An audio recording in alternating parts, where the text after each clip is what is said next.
Hi, hello. Nice to see you all.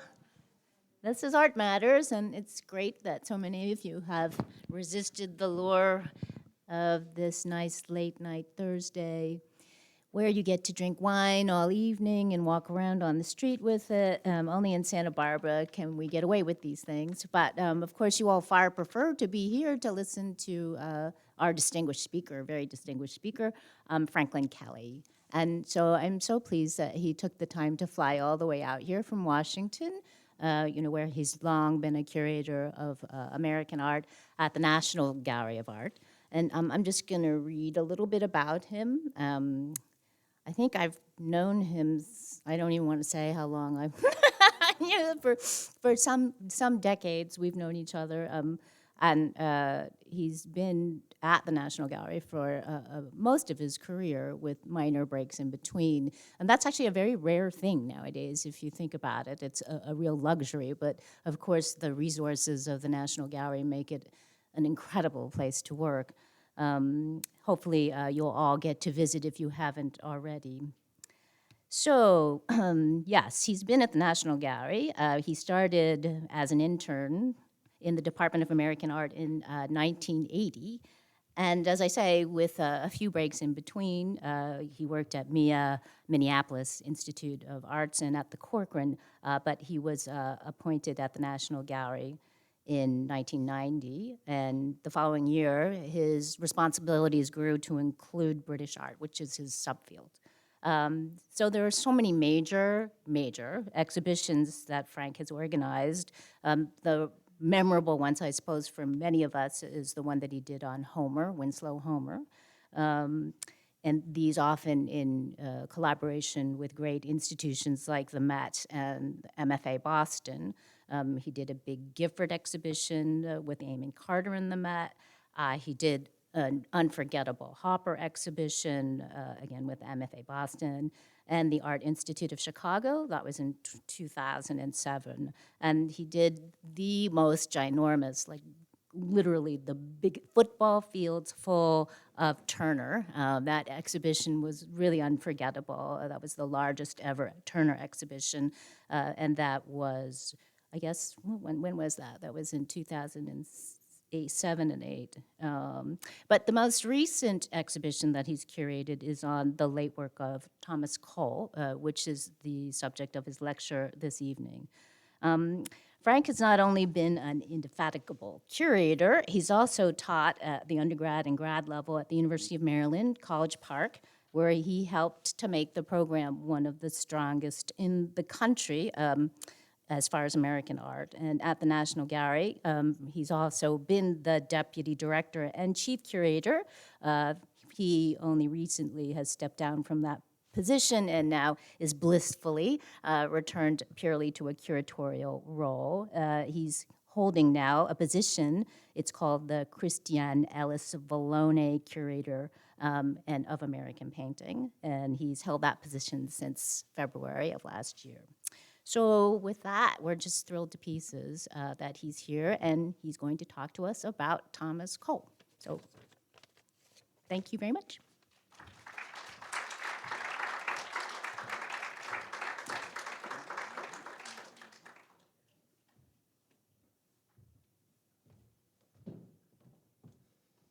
Thank you. Thank you very much, Ike, and thank you for inviting me to come. I had long wanted to come to Santa Barbara. I'd never been to Santa Barbara before, so I was happy to jump at the opportunity. It was, I have to say, an easy choice for me to think about a topic for the lecture that I'm going to be giving tonight, because there's this major painting by Thomas Cole that figures in something I'm telling you more about, which is has to do with Cole's late career. Hence my title, What Might Have Been, The Promise of Thomas Cole's Late Career. And what I mean by that is that Thomas Cole, who is well known to people who are fans of American art as the most important landscape painter working in the early 19th century, and in many ways considered to be the founder of what becomes known as the Hudson River School, Cole really is a pioneering figure in the story of American 19th century painting, landscape painting in particular. But He died when he was only barely 47 years old, at a time when he was at the peak of his career, literally. Now, artists die at various times in their careers, and Raphael died when he was 37 years old, and yet you think what he achieved. The question, though, that Cole's contemporaries really found, and what was so profoundly tragic to them, is that this was a man who had started something that was really going places in America at the time, a new school of painting, landscape painting, and when he suddenly, quite unexpectedly passed away, people wondered, what could have happened? I mean, he could easily have lived. 47, he could have lived through the 1850s and the 1860s, when, in fact, the Hudson River School flourished in many ways. And his colleagues, like the painter Asher B. Durand, whom, by the way, Cole inspired to take up painting. He was an engraver, printmaker before that, and himself became a leader of the Hudson River School. He says, though, I mean, here was this man at the peak of his powers, at the high point of his career, and he's suddenly gone. Or as a writer in 1848, just after Cole died, said, as great as things have been, they were greater beyond. So maybe it's hubris on the part of somebody like myself who's worked on Cole and the Hudson River School painters for a long time to try to tell you what might have been, and I won't tell you. I'll speculate. This would be akin, I suppose, to saying, I'll tell you what Mozart would have done if he'd lived longer, which you would laugh. You laugh, indeed. That's. However, why is this maybe something I'm willing to tackle? Well, Cole left behind, in part because of this sudden death, that he left behind a great many works of art that are tantalizing in what they suggest, or in some cases may tell us about what was going to come. And there is one of those pictures right here in the Santa Barbara Museum, a very large canvas, which is known by, we'll get back to this later on, the title, The Meeting of the Waters. I am not sure at all what the title of this painting should be. This was left unfinished, largely complete, but unfinished. There would have been additional things in it, we must assume. And it's about a 6-foot wide canvas, it's a large painting, clearly an ambitious picture. What was it? What was it going to be? What was Cole doing? Well, Cole was doing some things that he himself thought were going to be leading to greater things. He had all of his life, it's hard to believe that this artist who painted from the mid-1820s through the 1830s and into the 1840s had never had an actual dedicated painting studio until fairly late in his career, the early 1840s, when he actually managed to convince his landlord in Catskill, New York, where he lived, on the banks of the Hudson, up just in the shadow, literally, of the Catskill Mountains to the west. He convinced his landlord, who was building a storehouse, to let him have part of that as a studio. But he wanted more than that. He actually wanted to build his own house on the property in Catskill. Cole was also an aspiring architect. He left drawings for this house that he hoped to build someday for his family, his wife, his 3 children. He never got to do that, but in the plans he left for that house that he wanted to build was a large, separate studio. He never got to build that house, but he built the studio as a separate freestanding building. I don't know of another instance, in fact, I'm sure, that this is the first instance of a purpose-built freestanding artist studio in America. There were studios in buildings in New York. The original New York University building had artist studios, but a single purpose-built building like this was extraordinary. And Cole knew what he wanted to do. He wanted to do bigger paintings, physically. Think of him painting, pictures, 6, 7 foot wide pictures in what was essentially a bedroom in a farmhouse where he lived at the time with his family and the family of his landlord. So he had ambitions to go bigger physically, but he also meant to go bigger in terms of intention and ambition. What happened to that place? After Cole's death, the family stayed on the property. ultimately acquired the old farmhouse. His family lived on that property through the 19th century into the 20th century, but at some point, the studio, the separate, what was called the new studio that you see there on the left, was lost to the family's ownership, was sold, and it became ultimately a derelict. And as a youngish graduate student in the 1970s, I was working on Frederick Church, who was Thomas Cole's very important pupil, who built his own house across the river, a place called Olana, which is an extraordinary place in its own right. But in working on Church, I wondered, when he had studied with Cole, where had he studied?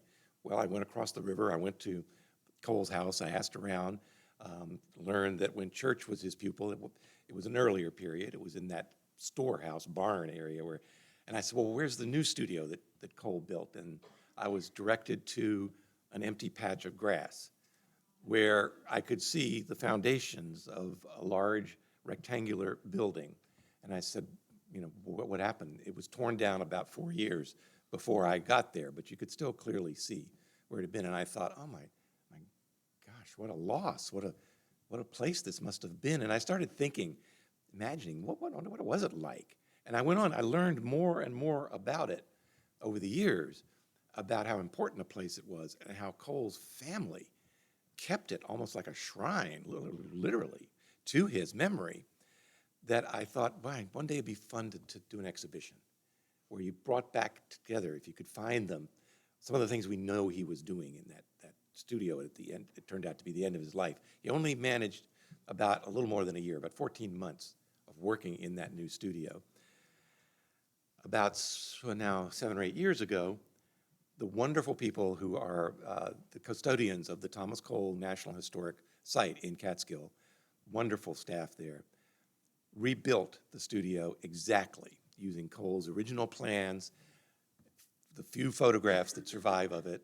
They rebuilt it, and they rebuilt it as a place for exhibitions, proper security, climate control, all the things a museum space ought to have. And I said, I can't believe this. Let's do this exhibition where we try to think about what it was and what it was like when he was there and afterwards, when he was gone, but when artists and writers and art-loving people could have come there and visited. They couldn't go to the Metropolitan Museum of Art in 1848 or 1858 or it didn't exist.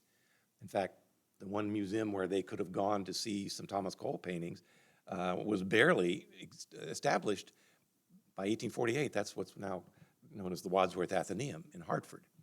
So this very special place, I think, had an incredible role to play in American art. And I was happy to say that this past summer, we did that exhibition.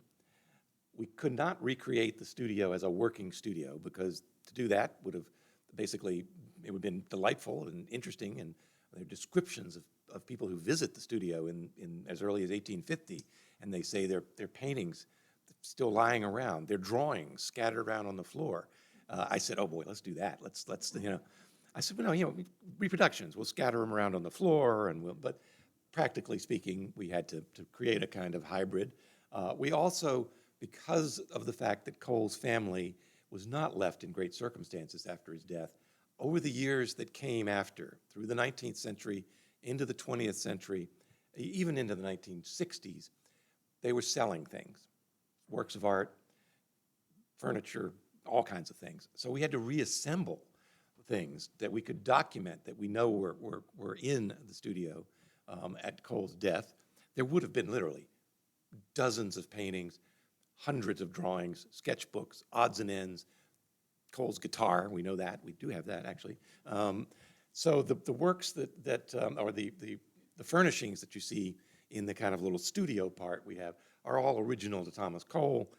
This exhibition, by the way, just closed this past Sunday in Catskill, but it's about to open at the Albuquerque Museum, and I told the people at the Albuquerque Museum that I would mention that here in Santa Barbara, because I said, well, maybe somebody will like to come visit from Santa Barbara. Anyway, it won't have the same setting, obviously, of the recreated studio, but we had all sorts of things. We had original plaster casts and things that Cole had, his easels, his paint box, his outdoor paint box.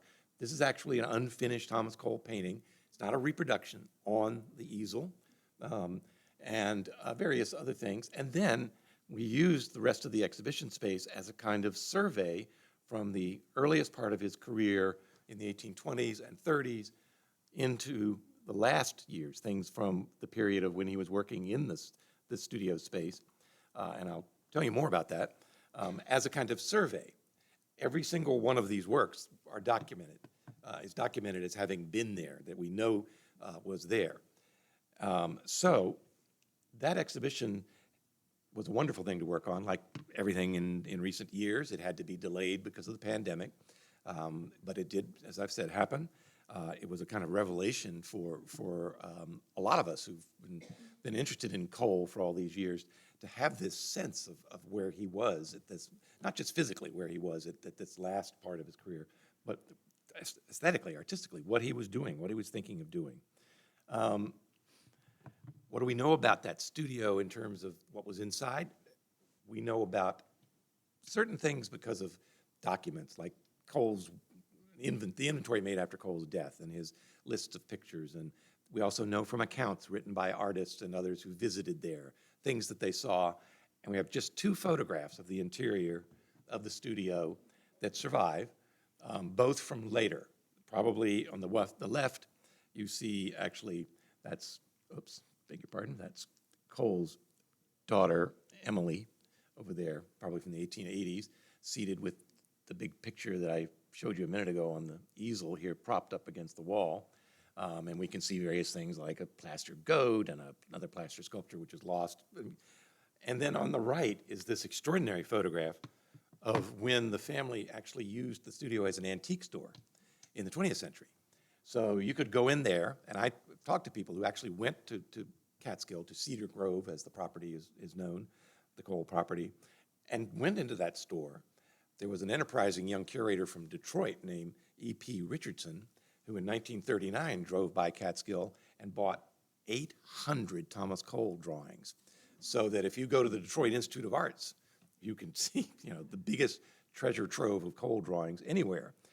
But looking around on the walls, there are all of these intriguing pictures. And I've pored over this photograph, especially these ones that are not seen dead on, to try to identify every single one of them. And I have.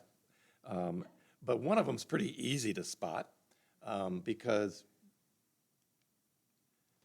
there's your picture. It's framed, interestingly enough. The family, apparently sometimes framed things up. They thought it was sort of presentable as a finished picture to that extent. And it, like a lot of other works that survived in the family into the early 1960s, went off to an exhibition in New York at Kennedy Galleries in 1962, I think it was, where lots of things got sold, including that picture. So one of the things I had to do was kind of go out there and find all of these things, as many of them as I could, which was fun. And over the years, I'd been keeping a kind of mental list of where I'd come across things. And, it was intriguing because, you'd see things like unfinished pictures up here, or even, as I said, even more intriguing, what is that? That's, I learned, I don't know what it is, what it's called to look at something sideways, but looking at it sideways, after you sort of look at it long enough, you can begin to bring it forward in your eyes, I suppose. So anyway, it's been a fascinating quest. But also, part of that was to try to figure out, what was he doing? What was he thinking about doing? His colleagues, his friends, his fellow artists, as we've seen, lamented the fact that he did not live on to do what seemed to be in his future. Now, just quickly to recap, in a way, Cole's story, he comes to America. He's born in England, comes to America as a teenager, and eventually works his way from Ohio, where his family studies, back to the east via Philadelphia, where he studies briefly at the Pennsylvania Academy of the Fine Arts, and then to New York. In 1825, he makes a trip up the Hudson River into the Catskill Mountains, and he comes back to New York and he debuts paintings like this, which are a revelation to Americans. They're a revelation because people hadn't painted views of American scenery like this, wild, untouched, seemingly a kind of pristine world, and that this existed sort of just a couple of hours north of New York City in these mountains was a fascinating thing to think about. And many of the people who were new patrons of art in these days in the 1820s and 30s had themselves come from rural environment, if not from wilderness, literally. They come from places where maybe the wilderness was not too far off. Now, there were people painting landscapes in America before Cole. That was not his innovation, but those people, and I'm just giving you a couple examples here. William Winstanley, actually a painting, one of a pair of paintings that George Washington owned, or William Groombridge here, who was again, an English painter who came to this country, painted views of people's estates. And these are very, though, calm, kind of placid, in the tradition of European landscape painting that Cole knew well. He knew the traditions of the great 17th century masters like Claude Lorrain and Salvatore Rosa. But these pictures were seen as somehow not essentially capturing what was unique about the American scene. Cole seemed to do that.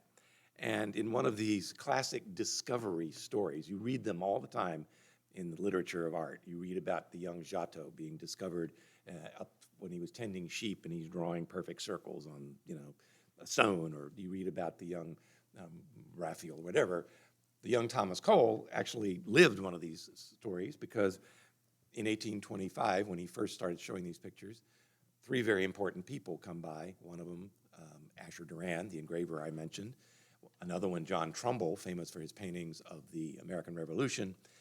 And the third, a man named William Dunlap, who will go on to write in the 1830s the first history of American art. Those three men see his paintings, and they each buy one, and they tell their friends, who then buy them. So there's this moment, a kind of big bang, where suddenly Cole's career explodes. And it's pictures like these that he initially makes his fame. This is a place in the Catskills, Catterskill Falls. You can still go there today and hike up and see this. It was already in the 1820s, becoming itself, this area, a site for tourism.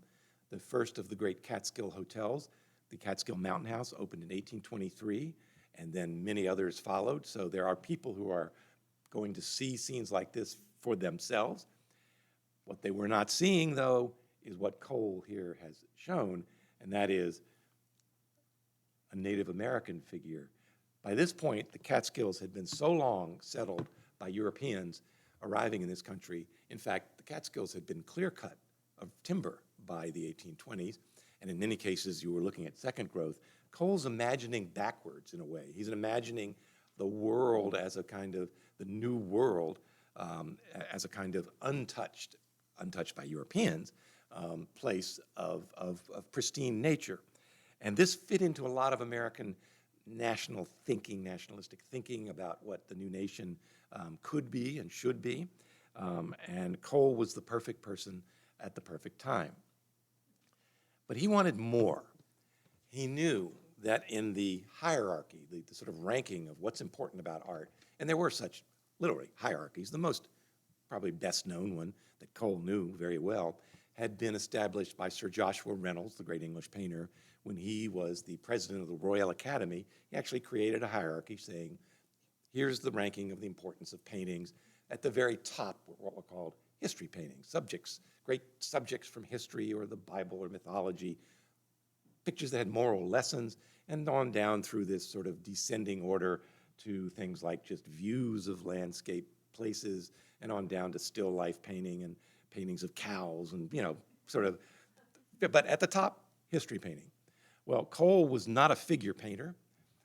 He was a landscape painter, but he was determined to create what he called a higher style of landscape, where he'd use landscape painting as his kind of setting for these great stories that could be considered history paintings. And his first example of that, in 1829, he completes two paintings of the Garden of Eden on the left and the expulsion from the Garden of Eden on the right. And he debuts these. He does these on his own. He has no commission, no patron. he has patrons who are waiting. They want landscape paintings from him of the Catskills or the White Mountains or the Hudson Valley. But he did these on his own, and I stress that because an artist has to take time, they have to take materials, costs, all these things into account. And this was a big undertaking for Cole. And he debuts him in New York, where he, unfortunately, is initially subjected to accusations of plagiarism, artistic plagiarism, because somebody who was obviously not a friend thought that the expulsion in particular looked very much like a print that they had seen by the English artist John Martin, and that this suggested that Cole had borrowed, and he protested that he was innocent, and that was not a great start. Even less auspicious was the pictures were for sale, but they didn't sell. And Cole even went to the extent, one might even say to desperate measures, of trying to hold a raffle to sell tickets with these pictures as the prizes, and he didn't succeed with that either. And he went on to then sell them separately, which of course kind of defeated his initial purpose. They were a narrative pair before and after. He finally sells them, this great disappointment. He goes off to Europe in 1829 because he figures, I need to go see the great works of the European schools of painting, London, Paris, etc. And he comes back to America, having learned a lot and convinced that his great purpose as a landscape painter is to tell these great stories and convey moral lessons in his paintings. And he convinces a retired merchant in New York City who has plenty of money to spend and a big new house to decorate. He convinces this man, whose name was Luman Reed, to let him paint a 5-canvas series called The Course of Empire, the largest of the 5 pictures in the middle there. And this is how they were meant to be installed in Luman Reed's house, as we think they were. Luman Reed died in 1836, just as the paintings were being completed. But with this one large painting, this is about a 7-foot painting in the middle, flanked by these pictures on either side that create a narrative cycle. 1, 2, 3, 4, 5. So it's a story of an imaginary civilization from the beginnings in the wilds of somewhere to a kind of halfway state between civilization and nature, with the pastoral or Arcadian state, this was also called, to this moment. And you're in the same place, more or less, here in this cycle of pictures. That mountain back there is your kind of reference point. The people move. This is a sort of theoretical idea that Cole got from somewhere, that as civilization advanced, it moved out of the high, savage wilderness down into the more hospitable, basically the shores of this great sea or whatever, reaches this epitome of civilization, but also now there are hints of the underlying weaknesses of this. There's an emperor being sort of paraded into town here, great pomp and ceremony, and then the same place at some later point is overrun by hordes from elsewhere, and in the end there's nothing left but ruins. Now, this reads like something like the rise and fall of the Roman Empire, and not appropriately enough, yeah, sure. Cole meant this, though, to be a moral lesson and a kind of warning to his fellow American citizens, because this was a new civilization taking place and growing, and he worried, like many people worried. Many people thought this was meant to be a critique of Andrew Jackson during his presidency, who was thought to be a kind of emperor figure. Anyway, maybe or maybe not, but it's a series of paintings. It's a cycle of paintings, the most ambitious cycle of paintings that America had seen up to this point since Trumbull had done the great series of scenes of the American Revolution. So Cole is basically flying the flag here. This is what I do. This is what I want to do. He's also, though, perfectly well aware that people still want landscape paintings from him and commission them. So he continues. Oh, by the way, just as an aside, you have here, it's actually on view in the courtyard, a painting that was long attributed to Thomas Cole. It's this, which you can see perhaps kinship in a way to the central painting of the Course of Empire series. And I can see why somebody at some point thought that was Thomas Cole, but it's not, and you know that it hasn't been attributed to Cole for years, but it clearly was somebody like Cole who knew the work of Turner, and probably a British follower of Turner. I say that only because this suggests to me, this sky, very, very Turner sky here, this suggests somebody who's actually seen Turner's paintings firsthand. And in 1836, 1840, there were no Turner paintings. The first one didn't come to this country until 1850. But anyway, that's just a brief aside. That painting is on view, as I said, outside. It's very interesting. I had no idea who that person might have been. Although, as I said, I speculate they were English. But anyway, Cole continues to paint these great scenes of American wild and sort of sometimes pastoral scenes. The famous oxbow of the Connecticut River on the left, which, among other things, actually includes the tiny figure of Cole himself down here painting the sketch for the painting. Wonderful self-referential gesture, but also telling you that he's saying the foundation of his art is nature, that he's out there painting from nature or sketches that will become the basis of the finished painting in the studio, or another great work of the late 1830s, the Crawford Notch painting, seen in the White Mountains. These are, to call them bread and butter is not entirely correct, because although they were the central way that Cole continued to make his living, they were not simply, all of these pictures, these major ones, both of these, have additional sort of ways of being interpreted and read for meanings for those who were so inclined and so interested. In fact, I've written a whole long, no doubt tedious essay about the painting on the right, which talks about geology, and it talks about the stories of Nathaniel Hawthorne, and it talks about an historical event in the White Mountains, which was a landslide that killed a family, on and on and on, that I think all of that's in there if you're looking for it, if you want. That gives you the sort of clue of how deeply one can get into these things.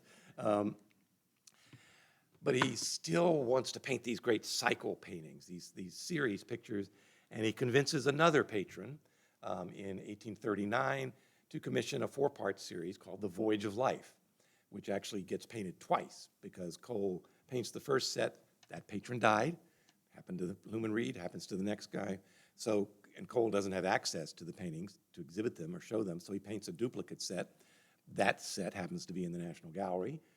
If you've ever been to the gallery or come to the gallery, you'll see them there. Again, large 8-foot wide paintings with this sort of notion of life as a river and a kind of every person character on a little boat here as an infant coming out of a cave, and then continuing now with the guardian angel figure having been put ashore, literally, and the man taking over the tiller here, so to speak, steering his own boat, the ambitions of youth, and he sees off in the distance this extraordinary, literally palace castle in the sky, and he's sort of gesturing up there like, that's where I want to go, but he doesn't realize the river makes, we face these turns in life sometimes, and the river makes a sharp right-hand turn here and goes in manhood into a much different kind of landscape of trial and testing, and the guardian angel is still there, but the man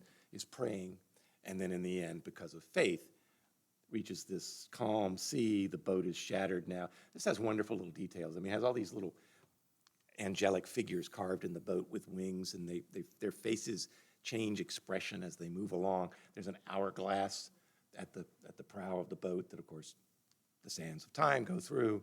But by the time you get, actually, the little faces of the angels when they get to this one are all they're in terror. And by the time you get here, the boat is shattered, but the man has survived, and because of faith, he is going to be saved in the end.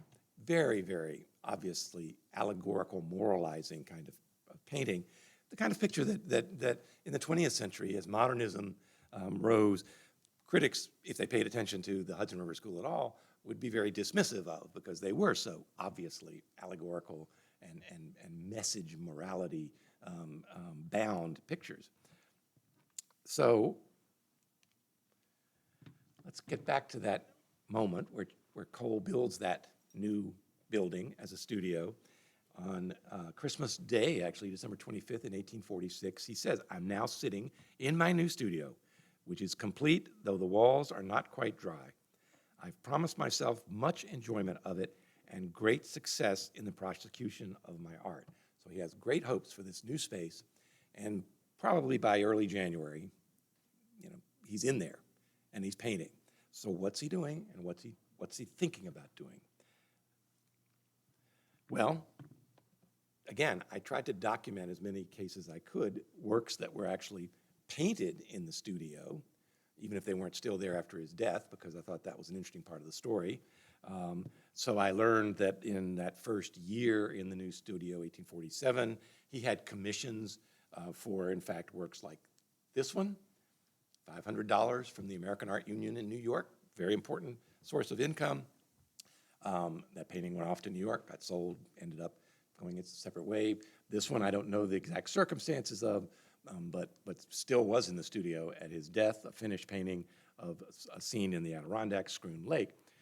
What's interesting about now what's happening with Cole's American landscape paintings is that he's kind of moved past that earlier style of reverting to a past of wilderness and unsettled to looking at a kind of imagined, one can almost think of it in his own heart, longed for accommodation between, quote, civilization and wild nature. Cole had lived long enough in the Catskill, in Catskill, the village of Catskill, to see a railroad run literally through the backyard of the property where the house he lived in, and he decried this intrusion of the machinery into the landscape, and he worried about it, and he worried about things like clear cutting and all these sorts of things. But he imagined that there could maybe be this sort of, in both of these pictures you see these log cabin type buildings and signs of civilization and signs of change, the sawn tree stump, a favorite motif. But this is Cole, I think, also painting to some extent to the market. The market has moved on too. They want to see, in a way, these kind of peaceful imaginings of American scenery. While in reality, if you're in New York and you look out the window, you're seeing, steamboats going up and down the Hudson, and you're seeing the railroads, and you're seeing fortunes being made by goods being imported from all over the country, the wilderness, et cetera, et cetera. But Cole's also painting, and in most of these cases, we don't actually know if he had patrons, probably not.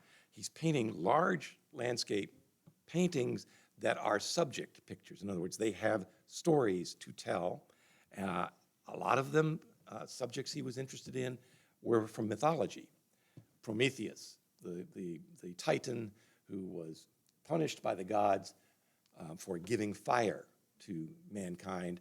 Prometheus was thought of in that guise as a kind of friend of mankind and the person who helped almost jumpstart civilization with the gift of fire, for which he suffered the punishment, as you know, of being chained to a high mountaintop and having his liver ripped out by this vulture that came every day, and then every night his liver regenerated, and the same thing happened. Obviously, Cole's using a mythological source, but seeing it as somehow applicable. Again, a kind of lesson about the pitfalls of civilization, perhaps, maybe even again, as he was with the Course of Empire. Or the large painting on the left, that was originally about an 8-foot wide painting. It's been cut down. That is actually the last painting that Thomas Cole worked on before he died. He actually was recorded by his friend and biographer of having painted on it. Originally, although never finished, originally the painting extended on this way another about 2 feet. And there's a drawing that shows what he was doing. It was going to be a scene of Proserpina or Persephone gathering flowers in what were called the fields of Enna below Mount Etna. There were lots of people who like to imagine where myths had happened. And the story of Proserpina being abducted by Pluto, Persephone abducted by Hades, and taken to the underworld, many people thought, oh, that could have happened in the area around Mount Etna, where there are these beautiful flowers and flowering landscapes, this lush volcanic landscape, but also there are places there where the underworld seems to come right to the surface, these volcanic vents, and they imagined, this story. This was the story of Proserpina is in Ovid's Metamorphoses. Imagined the abduction, and of course, you know the story. I'm sure you do. She's the daughter of Ceres. Ceres is so upset by this. We won't go into the whole story, but it's the cycle of the seasons are begun by the deal that it ultimately is made that allows Proserpina to come back to the earth for half of the year, spring and summer, and then return to the underworld fall and winter.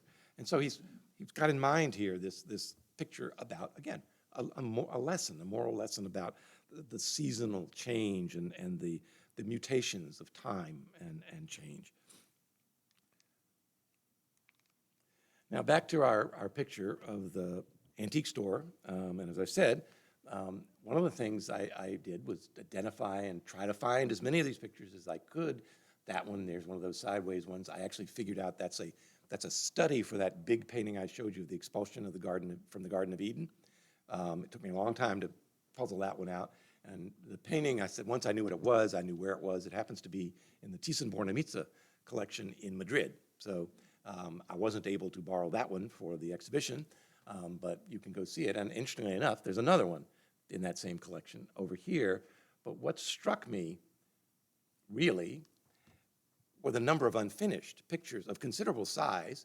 The Santa Barbara picture, the big picture of clouds up there again, these two pictures, and then any number of other ones that by inventory and other documents we know existed. Cole had a lot of things going on. He actually worked on different canvases more or less at the same time. He might have a canvas started at this stage, put it aside, work on another one. As I said, we know he was working on that Mount Etna, the last thing he actually painted on before he died, but he was working on other things as well. And this sort of inventory of unfinished pictures was really where I started to think about what might have been, what was he doing? In some cases, we know what he was doing or thinking of doing because we have a list of subjects he kept where he imagined painting pictures of, again, some from history, some from mythology, from the Bible, lots from his own imagination. He imagined doing cycle paintings like Sowing and Reaping in 3 paintings, Life, Death, and Immortality, a 3-painting series. None of these he didn't live to paint.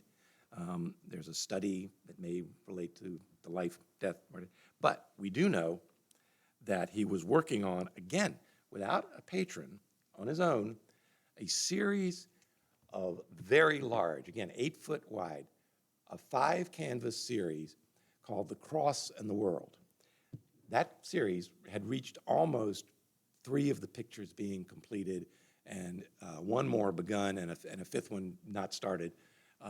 They're gone. They've never been found.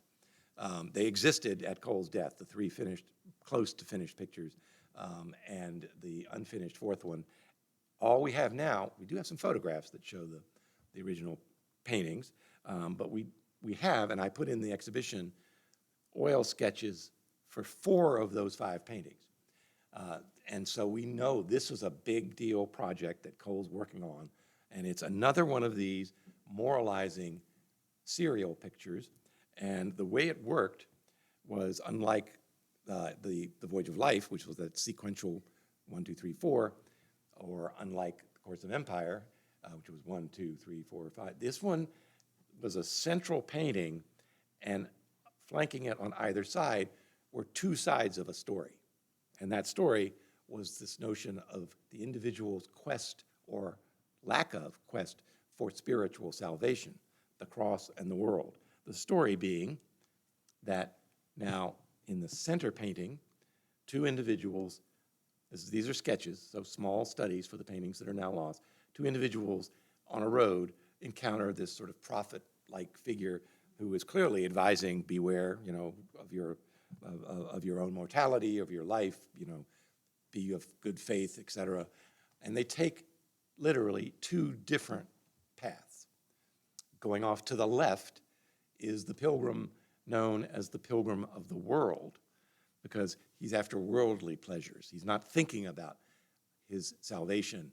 He's thinking about enjoying this beautiful landscape and these dancing women and these, again, castles in the skies and, the luxuries of life. And he's paying no attention to this cross that's up there in the sky as a kind of, literally, beacon. He's no attention to that whatsoever. But then as you move, again, this would have been here, and then you move to the end of his journey, he's reached this blasted wasteland of fallen temples, and he is praying here. He doesn't see the cross now up here. It's way, way kind of almost obscured. There's these demonic figures hovering in the sky. This man has made a wrong choice, and you see the results. His, what do we call him, his colleague, I don't know, his luckier friend, we do not have a sketch for the picture that would have been right here as you moved off to this side. We do have a photograph that gives us some idea of what that was like. On his journey, he went through a wild and sort of tumultuous, stormy landscape where, again, he's following the cross, though. He's looking at that beacon of salvation. And in the end, very much like the voyage of life, he sees and finds, again, a kind of clear entry to the hereafter. These were so important to Cole. Again, he did them without commission. And he's constantly writing in his letters, complaining about money. It's a problem. He does. But yet he's painting 8 foot wide canvases. The time, the money, the effort, clearly he felt very strongly about these pictures and the importance of him, the storytelling, moralizing artist. And I see that in all of these late pictures, and even the ones that are unfinished where I have really no idea what he was thinking of doing. There's nothing I can match in his list of possible subjects or stories, but I can only speculate. And some of them, again, they're extraordinary. I've puzzled over these two pictures. They were in the photograph I showed you. I mentioned one of them in the Thyssen-Bornemisza collection in Madrid. This one happens to be in a private collection, was in our show this summer. I puzzled over these pictures for years trying to figure them out because they so obviously seem to be a pair, but unlike normally in a pair of paintings where you would see different views, it's the same view, but forgive me here for a minute, indulge me. Stared at the painting until finally I realized that actually what's happening is that this painting has this ruined church that is actually over here in this painting. So you actually have moved farther into the space and shifted slightly, see the mountains, etc. And then, why am I telling you that? Because I have no idea what he was doing. I mean, it's really an unusual notion of a pair of paintings with more or less the same kind of twilight effects. And so there's not a change in terms of immediate temporal realization of night, day, or there's not a change of season. There's a change of location, of view, the viewer. I don't know what he was doing. I mean, it's fascinating. Clearly, there's a religious theme here. For a long time, people thought these had to do with the Cross in the World series, but they didn't. And yet, he went fairly far into working on these pictures. From paintings like this and others, it's been fascinating to learn that Cole generally started painting his skies. Started from the top and worked down, and his skies, which are often extraordinarily delicate, beautiful, he would paint in bands of blue, horizontal bands of blue, lightening them as they go towards the horizon, and then while the paint was still wet, he would go back and very carefully blend those bands together. They're beautiful, they're extraordinary. So often we will see with these late unfinished paintings that they're more or less complete on the top half, or even sometimes the top two-thirds, and the beginnings of what might have been in the landscape, but left like that, big question marks. Here's the biggest question mark in some ways for me, because this very large painting, you've seen it before. It was on the easel in my exhibition. It appears in both of those photographs of the interior of the studio. This is, my own little discovery story. As a graduate student back in the 1970s, my first visit to the Philadelphia Museum of Art, they had this big gallery, very like your entrance gallery, with a salon-style hanging. all these paintings, and way up at the top of the wall were two paintings. One was Prometheus, a larger version of the Prometheus I just showed you a few minutes ago, and the other one was this.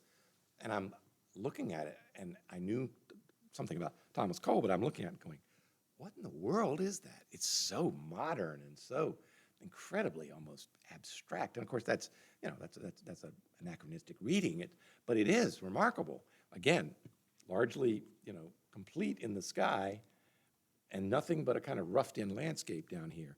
But there are often little clues scratched in the wet paint. At the lower left is a figure of an angel and a child holding a cross. And I thought, well, maybe there is a record of Cole actually beginning the cross in the world on a large canvas and then setting it aside.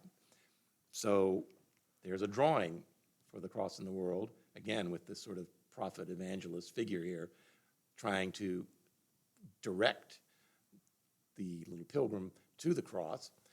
And it looks surprisingly to me like that painting, that unfinished painting, with the little figures sketched in down here.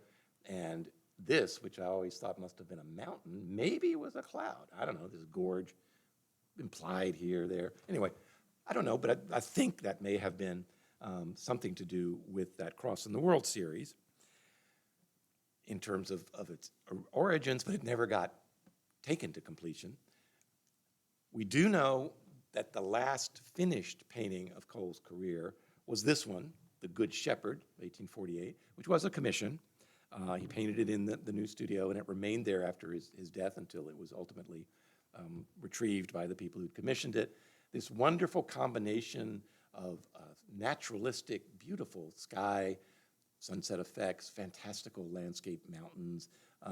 Again, Cole, not a great figure painter, but he really uses landscape as his medium, literally, for his message of this beautiful pastoral landscape and the idea of the good shepherd having found his lost sheep and bringing it back to the flock, the metaphor for the straying of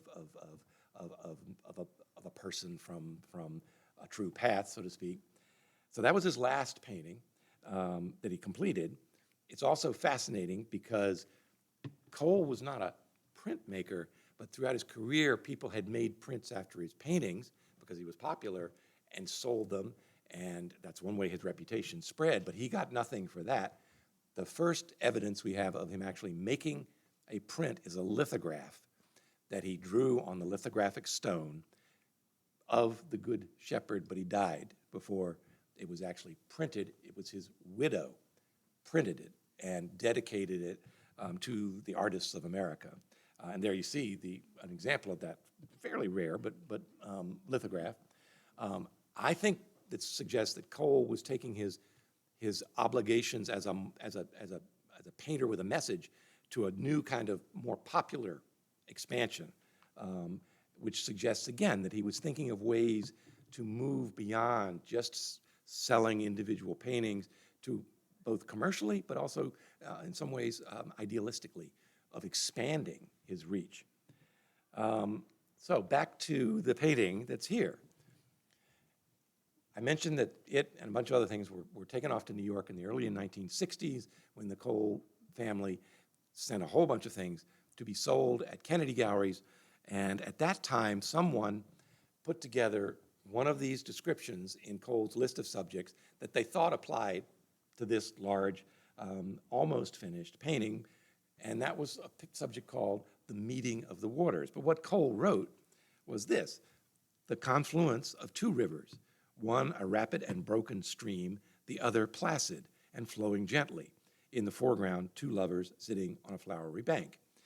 Well, two lovers on a flowery bank aren't here, but they could have been. Cole would add figures at the end. They could have been, but what's also not here are two distinct rivers, one rapid and broken, and the other, this one, is placid, but where's the other one? It doesn't fit. And it doesn't fit in a way that suggests not that Cole was modifying the story in some way, it's not the right description. So the meeting of the waters is not the subject that Cole wrote in his list of subjects for this painting. So what was it? Well, when you spend some time looking at it, and Ike and I were in storage looking at it, and I was renewing my acquaintance with it after many years, it's a fascinatingly well-packed, complicated composition. It has lots of things in it.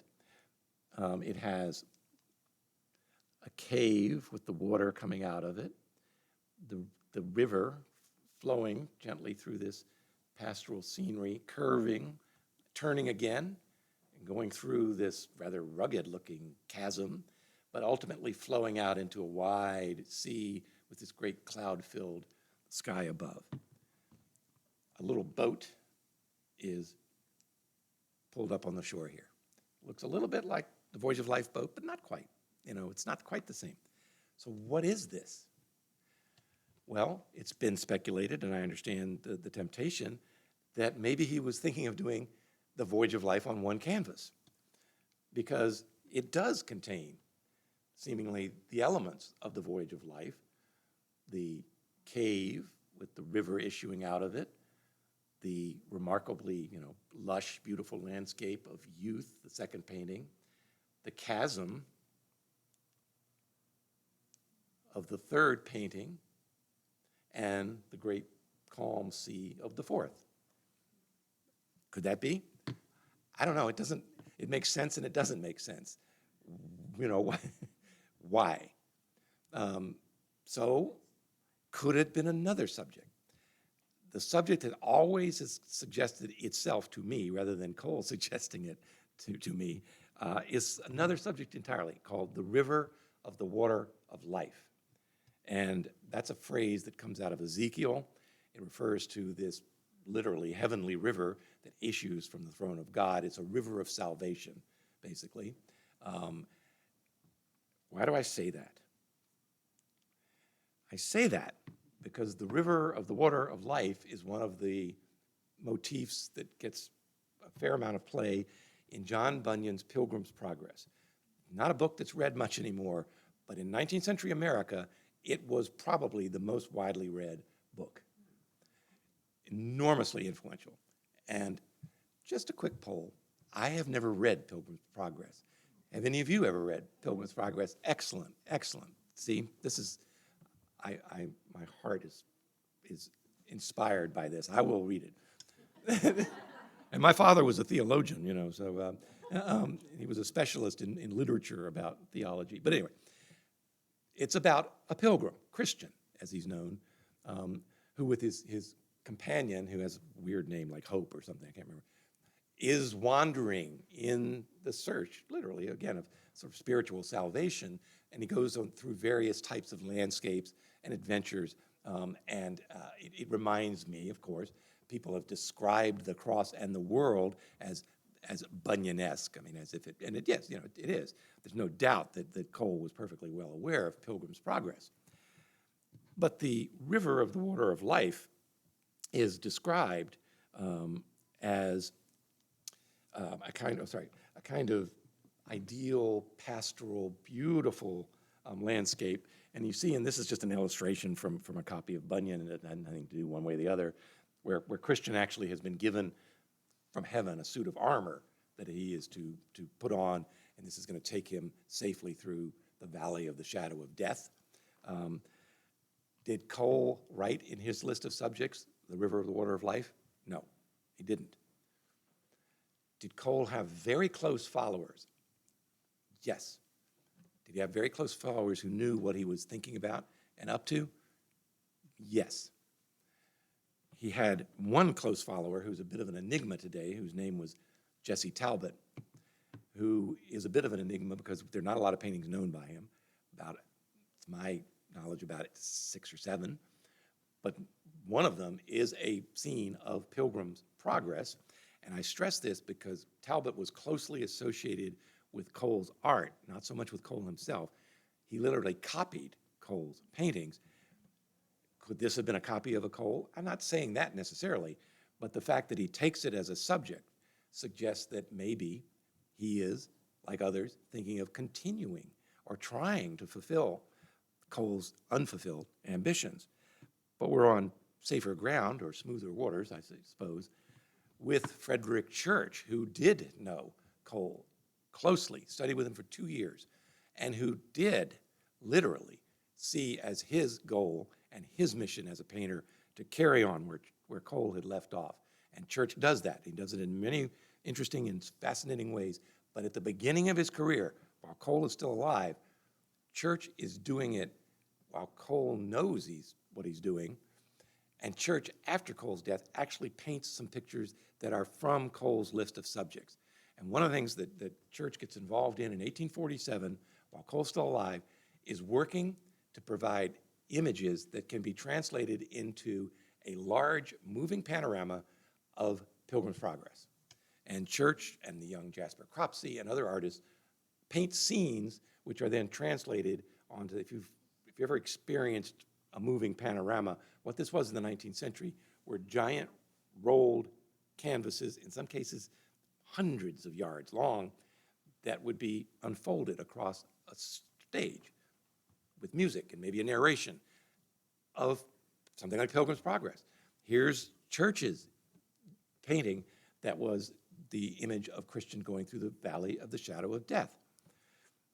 Church, in many ways, tried to fulfill what his teacher had never lived to paint. And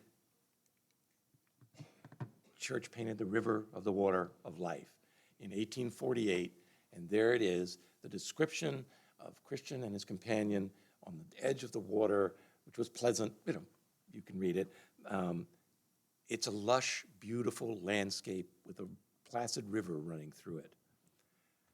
So maybe that's what this was Cole's beginning of a painting of the river of the water of life.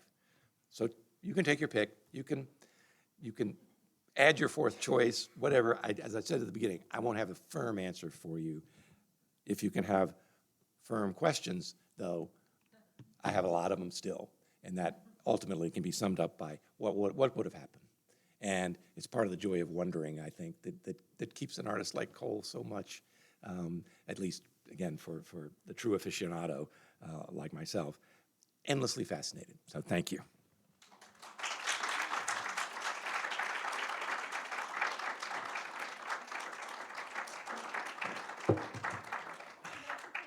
Some questions, if anybody has any. I'm worried about the Pilgrim's Progress readers. I see their hands. Yes, yes. May I ask three questions? It's Thursday night. Why not? Why not? Three question night. First of all, how did he die? He died of what was at the time called pleurisy. We would call that pneumonia, I think, today. He caught cold out in a rainstorm, and 19th century medicine was not sufficient to ward off a serious infection that would ensue, and he died in about 8 days. Wow. Yeah. Did he name his own pieces, or was that done by a cataloger? No, he named his paintings, and on the list of subjects that he kept, there are lots of subjects that we have no painting for. He maybe never did them, or in some cases, we know that he did. I mean, for instance, early in his career, did a big painting of Elijah, Prophet Elijah, at the mouth of the cave. Painting is lost. I mean, we don't know it, but no, he named his pictures, definitely. Lastly, thank you for indulging me. Yes. How was he as a teacher, and did he have other notable students other than Church? How was he as a teacher? He was not a natural teacher. He was persuaded. He had never taken a pupil before 1844, which was when the young Frederick Church comes to Catskill to live with him for 2 years and to study with him. That happened because Frederick Church was from Hartford, Connecticut. Cole had a major patron in Hartford, Connecticut named Daniel Wadsworth. The Wadsworth Athenaeum, the museum in Hartford, Connecticut, was founded by Daniel Wadsworth. So Cole had a very important patron, and Daniel Wadsworth was a good friend of Frederick Church's family and wrote on Frederick Church's behalf to Cole saying, would you consider, this is a good young man with a lot of promise, would you consider taking him on? So yes, he did. There was another pupil named Benjamin McConkey from Cincinnati, interestingly enough, who came to Catskill and somehow managed to study with Cole. We don't know much about that or how long it was, but those are usually the only two real pupils that we can cite. What Cole did have was a lot of influence on his contemporary. I mean, he influenced painters. I mentioned Asher B. Durant, John F. Kensett, Jasper Cropsey. Well, first thing, Jasper Cropsey, the young aspiring landscape painter who's been living in Rome in the 1840s, he gets back in 1848, just after Cole died, and he's literally in his letters, he's writing about how he can't believe he missed his opportunity to see Cole, and he goes straight to Catskill to go to that studio to look at all of those unfinished and finished paintings and everything. He spends hours there. He writes a letter to his wife on a second visit. So he had a lot of influence on people who were not formal pupils. They were very, very close, though, in terms of inspiration. You're welcome. Yes? Thank you. I thoroughly enjoyed that. It was terrific. Thank you. Do we know if he was influenced by contemporary American writers? Absolutely. I mean, as I'm looking at this, I'm seeing Fenimore Cooper, You are Thoreau, perfect. You're Emerson. right on. You read Pilgrim's Progress, too, right? Yes, indeed. You are right on. Yes. In fact, early on, I showed you a painting of sunrise in the Catskills, the wilderness. That was painted for a man in Baltimore named Robert Gilmore, very, very important art patron.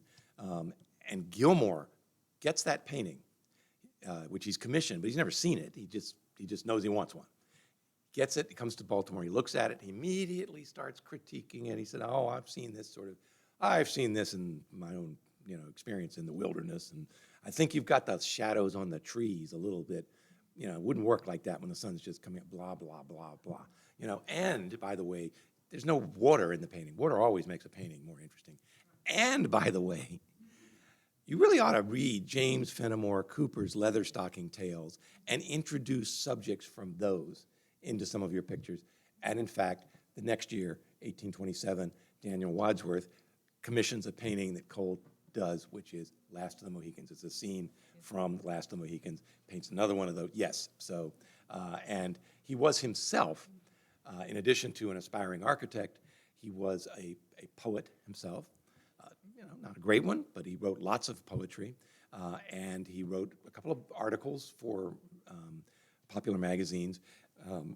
We don't have his library, but he must have been a very well-read individual as well. The other thing I observed in looking at the pieces that you shared with us was there's a certain despair to his work that's also counterbalanced with hope. And I kept thinking about William Blake, the Yes. Dark Satanic Hills, and Yes. thinking of where he came from in the northern part of England, Yes. which was going through the whole Industrial The Revolution. Industrial Revolution, yes. So a sense of his looking backwards, trying to stop time, Yes. perhaps. Yes. Right. It has been, I think, reasonably speculated that Cole's memories of his youth in England were, well, of course they were important, but that just what you've described. But Cole was also, you sometimes imagine spending time with an artist, and thinking, what would that have been like? And Cole, as much as I love his art, I have to say, I don't think I would have enjoyed spending time with, because he seemed very depressed and very pessimistic in his writing. He's constantly talking about, the very people who buy his paintings he sees as villainous because of the fact that they're using the gains from spoiling the land and, all of that. So that's a very good question. I, again, no doubt tediously, have written at great length about what Frederick Church tried to make or not of the Civil War. And there are other artists who responded in some direct ways to the Civil War. But yes, my honest sort of speculation would have been Cole would have seen it coming. Not because he necessarily read every political tea leaf, because that's what he expected would happen. And there is something prophetic in his Yes. Yes. There is the apocalyptic in some of his pictures. That Okay, expulsion. we're gonna just take one more question since it's getting a little late.